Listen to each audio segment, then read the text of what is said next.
Rachel, what would you do to save the world? I would follow my joy to the best of my ability. So I have a feeling that everyone is a source being, and therefore everyone is connected to perfection and their own answers and what would make their lives the very best for them. And so the only thing I can really do to help other people find their own connection to that, I feel, is to lead by example.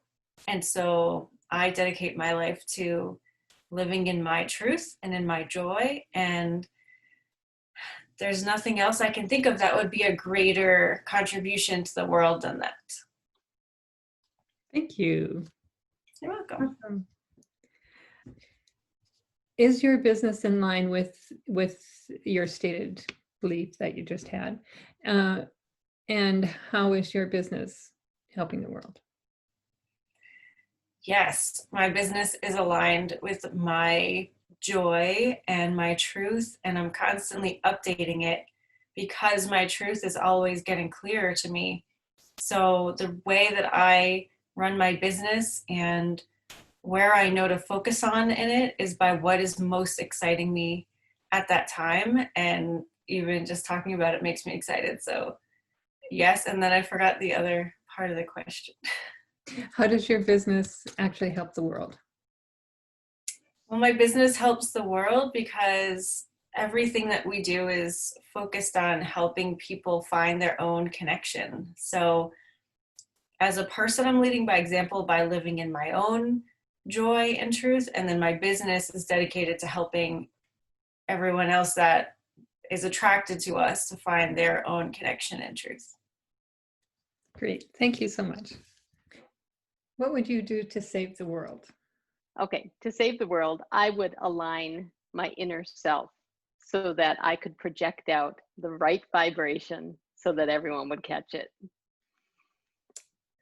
Now, I know you have a business. So do you feel that your business is in alignment with that and does that? In many ways, yes, because I'm about changing people's vibration through games. And so when they change their vibration through playing, it shifts how they perceive things. So I'm going to say yes. Sweet. Thank you, Jean. Dr. Angie, what would you do to save the world? I would do pretty much what I'm already doing. I have, which is creating a game that will help empower others, as well as writing a book, and then follow up with the program. I have worked with people who have been bullied, and I'm an anti-bullying advocate. Do you want to elaborate a little bit on how you believe that's going to save the world? Yes, I feel that with my own story, I can help others who felt equally disenfranchised and bullied and bring them up to a level where they can bring forth their story and help others. So I feel like I'm like a or a light worker, or help to empower others so that they can share their gifts. Thank you. No, it's I think that has been a thing on my mind since I was a kid. How I was like going to help the world. I've always had that. It's just that grown-up head. I never was like that innocent, not the playful, childlike kid who was self-centered. I was more world-centered, more like how could everybody be more nice or peaceful or sweet, or So it's just like, I knew if they could be like me, then we'd have a wonderful, I didn't like seeing the hardships on the playground. I didn't like seeing, when nuclear proliferation was being in Jimmy Carter and the Cold War. And I just was very affected by all that. And then, so it was kind of hard for me growing. growing up, because I guess, yes, I am an empath. Yes, I can absorb all that. And I realize the lingo and the language and the spiritual aspect of it now, but it was hard growing up knowing that. So I'm so glad I had other outlets. So my artwork and my scholarly work, working in biology. So I was kind of whole brain, so I could play my musical instruments as well. So it's just, I knew that was my platform, so I could share that later when I became a teacher. I could help other students, but I could see I need to do more than just one school or one school system. So that's where I wanted to do it, a bigger platform, which means Lezlie, what would you do to save the world? Connect people to the energy. That's it. Just that simple. Yeah. Now, there is a second question. If you have a business, is your business doing that? I'm working on getting together a business that can do that, but I don't have a business right now since COVID. So, Thank you. Susan, what would you do to save the world? What would I do to save the world? Wow. So I have thought of this question before, and I would continue to help raising the vibration of the planet. And by meaning that, I would help women, which is what I do, to be in touch with their higher self and what they want for the future.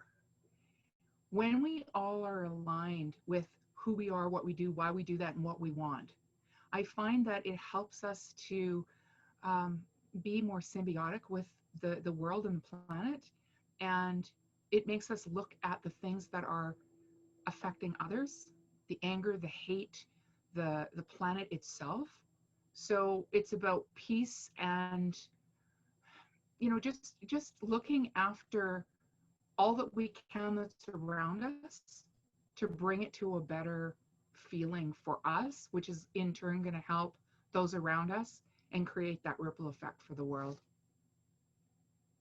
Thank you. My follow-up question was going to be, if you have a business, are you doing that? And obviously the answer is yes. Thank you so much, Susan. Yes, you know, and I think more, just to sort of add to that, I think, you know, the more that we can stand in the power of who we are and do our part to make a change, I think we're all going to end up saving the world. Steve, what would you do to save the world? What would I do to save the world? I would help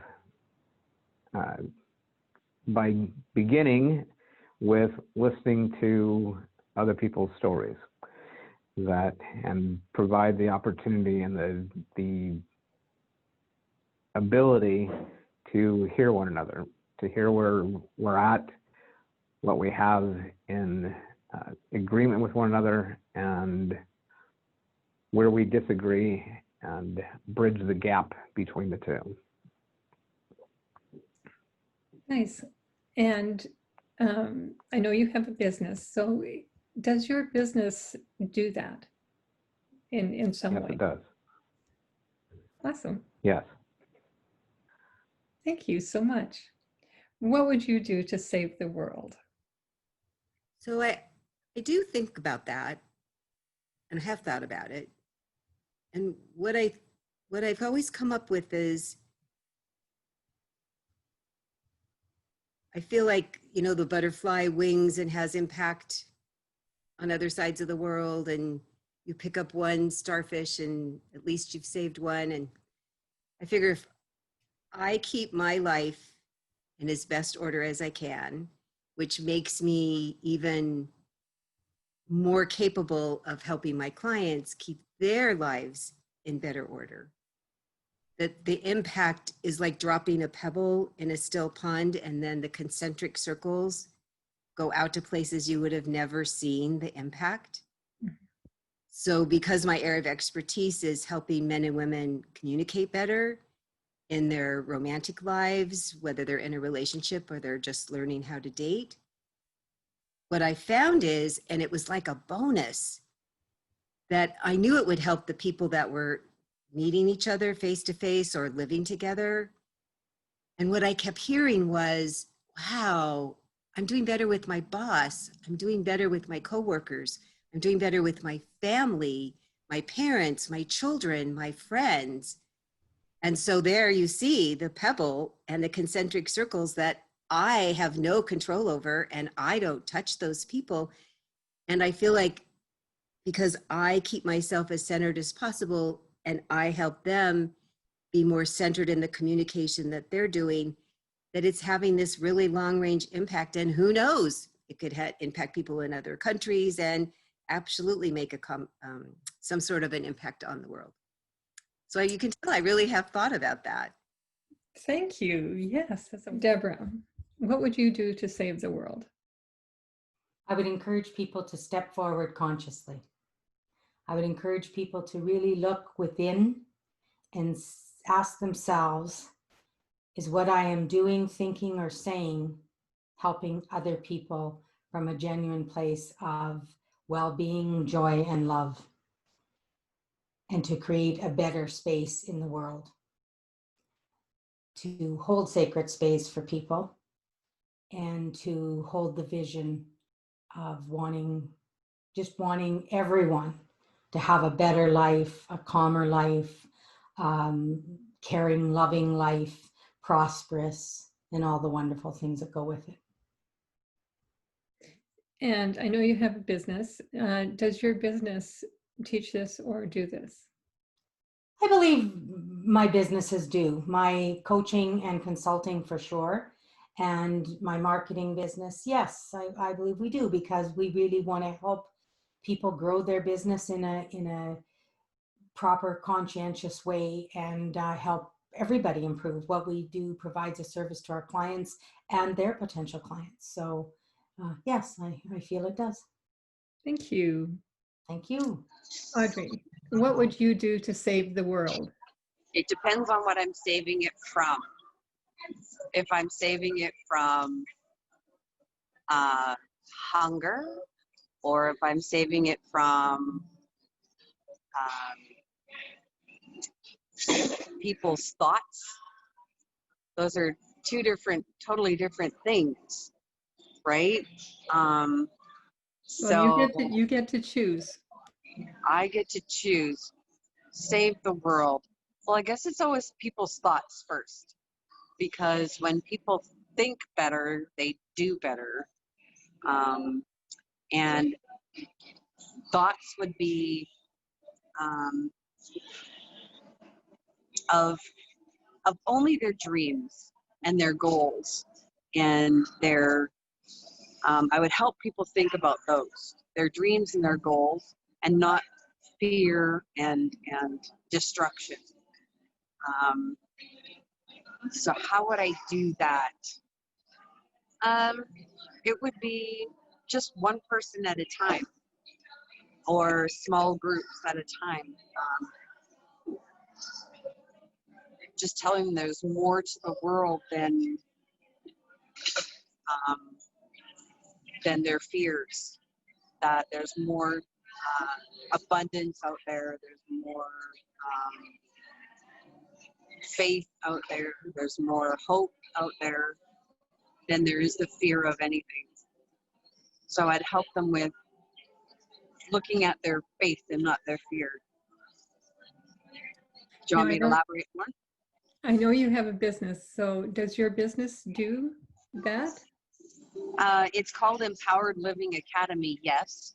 So what I do is through natural solutions, I help them look at ways they can help their body through natural products. That's what I do. Yeah, I'm an aromatherapist, so that's what I do that. Yeah, and I power them.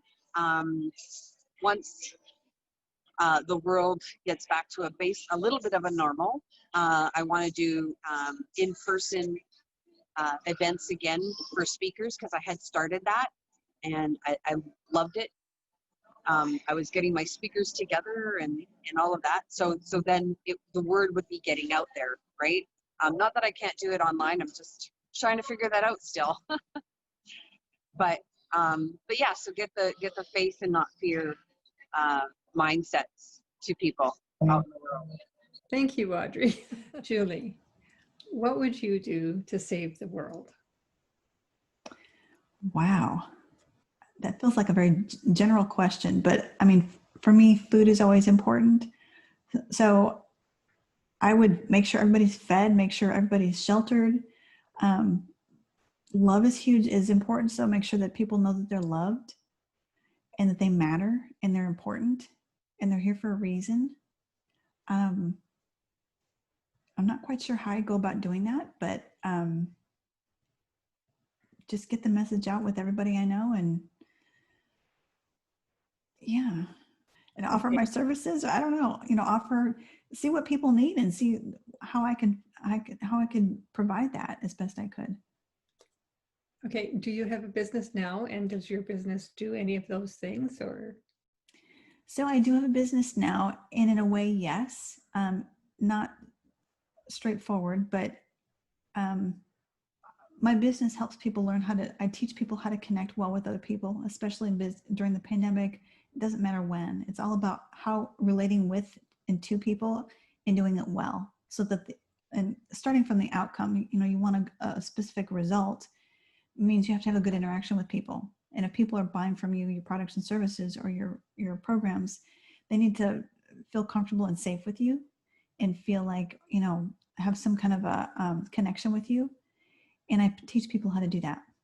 So your business really is doing that, right? It is helping people to just be good to each other, right? Yeah, part of it is the business leads into your ripples into your personal life, and your personal life ripples into your business. You never know who you're going to meet, how they're going to impact your business or your personal life. You might meet a neighbor and, oh my gosh, they need your product or service, or they have a friend who needs your product or service, or you have a client who all of a sudden becomes a good friend, or their it just ripples out. Or even with a partner, a spouse, or a child, or a coworker, or an attorney, or a child caregiver.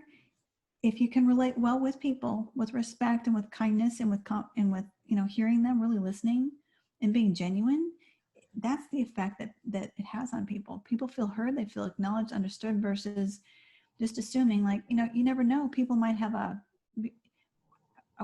had a experience not too long ago where somebody had joined an event that I had, and it was a breakout session. One person had just literally, their home had been burned down because of the fire on the West Coast.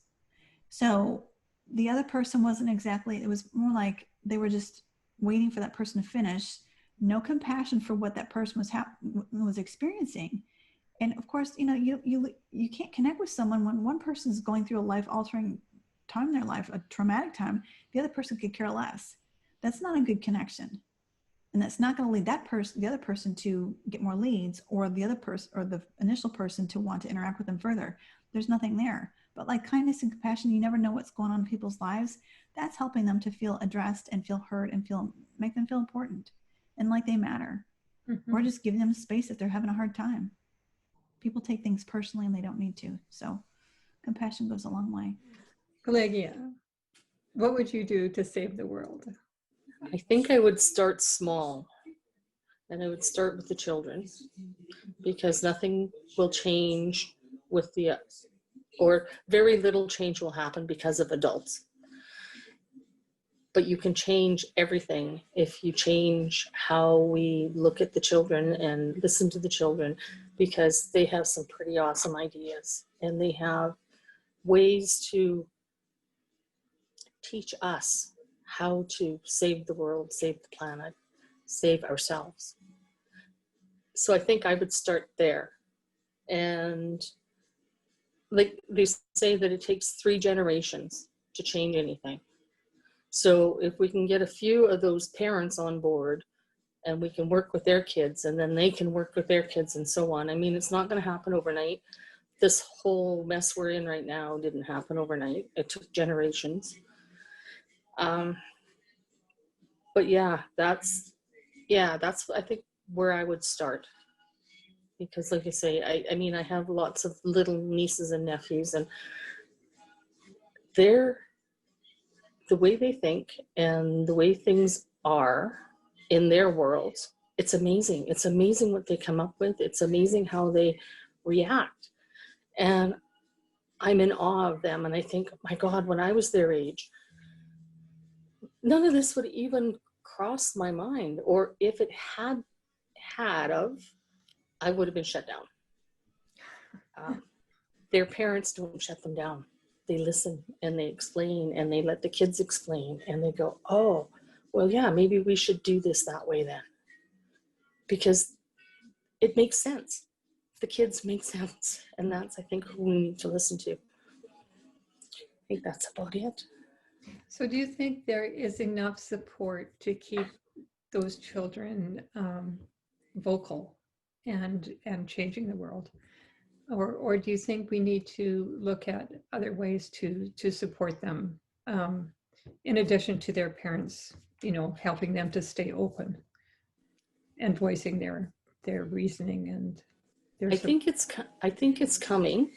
And the reason I say that is you look at the Gretas of the world, and there's more and more kids getting involved with human rights issues. There's more and more kids, and I'm talking teenagers, that are getting involved in Greenpeace and the planet and just being kind to others.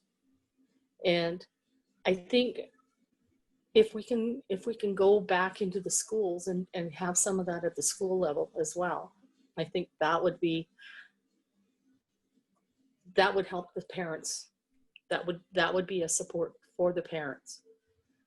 And I think if the kids are receiving that support at home, and the parents are receiving that support from the schools, and the kids are receiving that kind of support from the schools, I think it wouldn't take as long for things to change.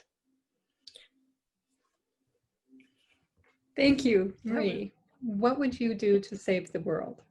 I'd start by helping all of birth be more gentle, so that people don't arrive with trauma. Because if everybody didn't have trauma, they would have more generosity of spirit and compassion and wouldn't be fighting as many demons, which they are self-medicating with alcohol, drugs, shopping, gambling, whatever those things are. If they didn't have the trauma, which starts if their birth is not gentle, and it can't always be gentle, but if the understanding around that piece needing to be gentle, then that's how I'd start. Lovely.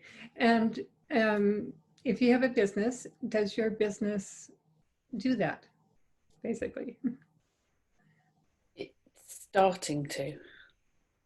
So I have a book, and the reason I wrote the book was because I needed to write the content for an online course, which I thought was the right route, but actually people need people in their lives to support them.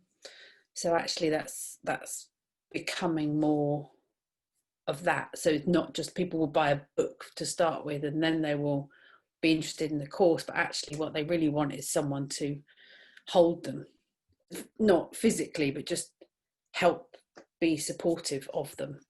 Mm-hmm. So that's what I'm starting to do. Nice. Okay, thank you so much, Kathy. What would you do to save the world? I don't believe in saving the world. I used to, because I was a humanitarian. And it's actually what my new book's about. You can't save the world, and it's not our job to save the world. It's our job to catalyze each person that we come into to figure out their solution, to make their small change, that will ultimately save the world. Beautifully said. Thank you. So, Kathy, if you have a business, is your business doing that? I hope it is. I strive to make it do that, or I wouldn't have arrived at that answer. People come to me because they think they need a book coach. A lot of clients that come in thinking it's about the book, but it's really about their story. And so as we work on their story, their book just almost writes itself. So it's a double layer, like everything spiritual. Mm-hmm.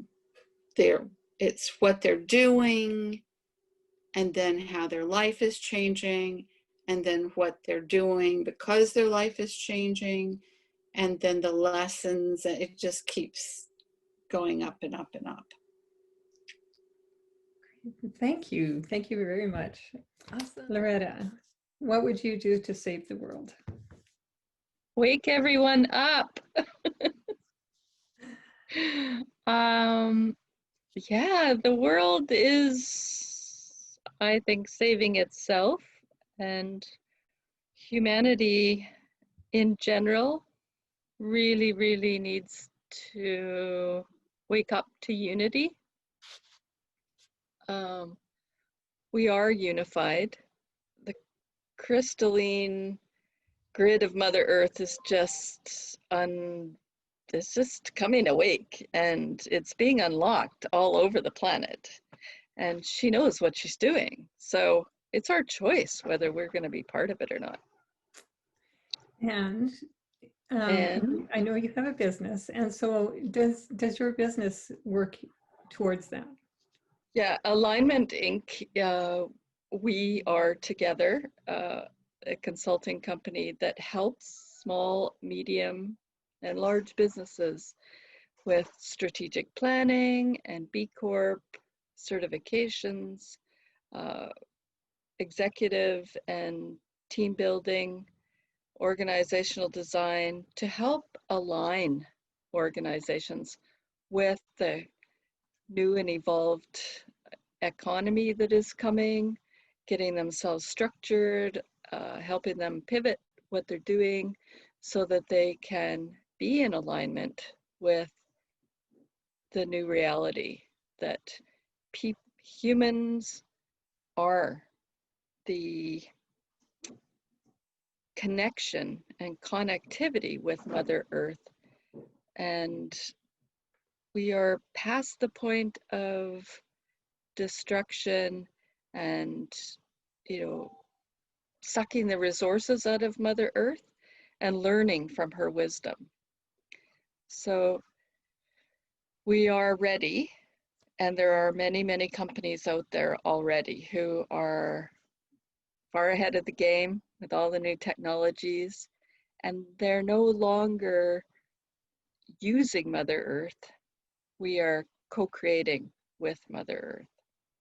Well, interestingly enough, there is a lot of new technology that just hasn't been unveiled yet. And the reason for that is that the mindset hasn't shifted enough, and we would continue to exploit it. So it's there. We have the resources to be doing things completely differently than we're doing it now. If we took the budget of just the US defense budget, we took that and included the US defense resources, so all the human beings, and in 3 years, we could absolutely restore Mother Earth. Now, I understand completely that this is feasible. We're not necessarily going to have exactly the structures and high rises and things like that that we have right now, but we will find ways that are even more compatible and more interconnected with Mother Earth. So she produces all these biophotons and everything else that we can, as human beings, tap into and resource our own energy. So things like clean water to drink, and those simple things are actually very simple, and we just have forgotten. So as more people wake up, more of this technology will be remembered and more of it will be accessible to everyone. And let's not forget, everyone is on their own journey, and there's many people that aren't ready to wake up, and they're going to have choices too. And there will always be a small number of people who just need to play victim. The rest of us are going to learn accountability. Mm-hmm. So everything we do is energy.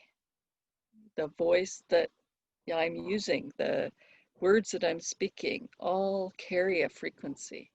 So when we're coming from a place of real, true, authentic love, we can help heal and recreate the way we think and help people understand things very differently than we do at this particular juncture. At the same time, I believe that we have a lot of support mechanisms that most of us don't really know about. So it didn't take that long to destroy, like to get to the point where we're at this juncture of, if we carry on, it's gonna, we're literally gonna edge of no return. Mm-hmm. And that's easy enough to say. Humanity is just gonna get bumped off the planet, period, because Mother Earth's gonna look after herself. So it's still a choice. These things that we're seeing now, that we're witnessing again, like pandemics and conflict, all of those things, it's a choice of whether we work with it or we work against it. And there is enough room for all the souls on planet Earth that want to be here, that truly want to co-create together. Do I know exactly what that looks like? No. But I do know that all of us, especially like just here in Canada, all of us can absolutely look after ourselves by learning our local medicines, our local food that we can gather. As long as we look after it, as long as we do it respectfully, as long as we really listen to those plants and trees and animals. They're there to share and co-create with us, and they're willing to give up part of themselves to support us. Brynn, what would you do to save the world? Oh, what a great question. Well, I'm going to trust that I have a cohort of really able people taking care of things like science and drinking water and climate change and pollution control. And so I will be on my beachhead saving the world through language, specifically helping people who do really bright, creative, exploratory, out of the box, weird things, help them find the words to talk about it so that they can connect with the people that need it, and like not only their customers or their referral partners, but the collaborators that they're busy changing their part of the world with. I'm so glad you asked, because I feel like we're a tribe of world changers and world savers.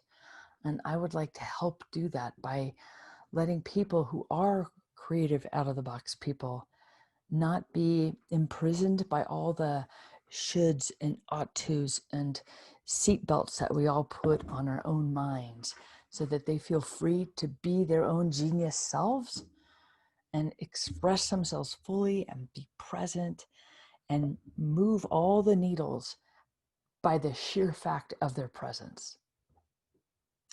That's a pretty tall order. Yeah, well, we're talking change the world, so might as well play big, right? Might as well. And so I'm guessing this is your business too, that Yeah, you're that's playing what I for help right do, in. people. Thank you so much, Brynn. I mean, if you are over there holding down the beachhead of higher consciousness, then I know that we're all good in that. I feel like we're all connected in an energetic web, pinging around, and all we really have to do is be our highest and best selves. I know it's a tall order, but what else should we do with this wild life that we've been given? So that's where I'd like to play. Awesome. Thank you. Of course. Thank you for taking the time to engage with this discussion. I hope the ideas that were presented here give you food for thought, and that you carry the conversation forward with your friends and family, peers, and clients. Through my life, I have gone from working in corporate, in finance, becoming an entrepreneur in retail, the fine arts, and coaching. I came from this place of knowingness that everything was connected, and having that disintegrate into separateness and then reconnect again through direct experience, as well as that knowingness, into oneness and wholeness. My life has transformed from attempting to rely on reason and intellect alone to embracing the fullness of what we are and being guided by the greater or source. This video is a direct result of a nudge from the universe to make it. I know enough now to follow through on these nudges, whether I know the reason for them or if I'm not aware of it yet. And I have the direct experience to know, to trust that the source of those nudges is real. My brand of saving the world is helping to raise the conscious awareness on the planet. So this I do through the creating of the Expanding Consciousness game, by being the creator, editor-in-chief, and publisher of the Conscious Evolution Journal magazine, and by helping conscious-minded entrepreneurs identify and fully align with their core desires and mission, which happens to be their brand of saving the world. I believe that we are made of the divine fabric, and our purpose is to evolve to ever higher levels of consciousness. So conscious awareness literally means bringing more and more of our subconscious and unconscious into our awareness and discovering what we really are and what we're really capable of doing. And then implementing the awareness we gain to contribute to the well-being and the evolution of the whole. If you'd like to see into the minds of more unique and interesting entrepreneurs, I invite you to check out the consciousevolutionjournal.com or my website, revealyourlife.com. I'm RoseAnn Janzen, and love and blessings.